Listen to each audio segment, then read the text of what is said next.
ಚಿನ್ನದಂಥ ಸಾಲುಗಳು.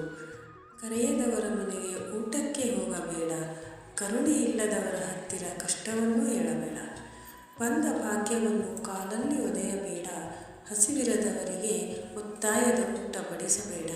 ಹೃದಯಹೀನರ ಹತ್ತಿರ ಪ್ರೀತಿ ಭಿಕ್ಷೆ ಬೇಡಬೇಡ, ಹೆತ್ತವರೆದುರು ಎದೆಗೊಟ್ಟು ಮಾತನಾಡಬೇಡ. ನದಿಮೂಲ ಹುಡುಕುವ ತಂಟೆಗೆ ಹೋಗಬೇಡ, ದೇವರಿಲ್ಲವೆಂದು ಹುಚ್ಚುವಾದ ಮಾಡಬೇಡ.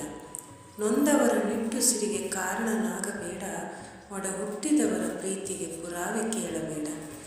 ಕಂಡವರ ಎದುರಿಗೆ ಹೆಂಡತಿಯ ನಿಂದಿಸಬೇಡ, ಗುರು ಹಿರಿಯರ ಮಾತಿಗೆ ಎದುರುತ್ತರ ಕೊಡಬೇಡ. ಅಸಹಾಯಕರ ಸ್ಥಿತಿಯ ಕಂಡು ನಗಬೇಡ, ಸ್ನೇಹಿತನನ್ನು ನಂಬಿಸಿ ಬೆನ್ನಿಗೆ ಚೂರಿ ಇರಬೇಡ. ಬಾಯಾರಿದಾಗ ನೀರು ಕೊಟ್ಟ ಮನೆಯನ್ನು ಮರೆಯಬೇಡ, ಯಾರನ್ನೂ ಅತಿಯಾಗಿ ನಂಬಿ ಮೋಸ ಹೋಗಬೇಡ. ಕ್ಷೇಮವಾಗಿ ಮನೆ ತಲುಪಿಸಿದ ದಾರಿಯನ್ನು ಮರೆಯಬೇಡ, ಒಂಟಿ ನಾನೆನ್ನುವಾಗ ಜೊತೆ ಬಂದ ಮನವನ್ನು ಮರೆಯಬೇಡ. ಧನ್ಯವಾದಗಳು.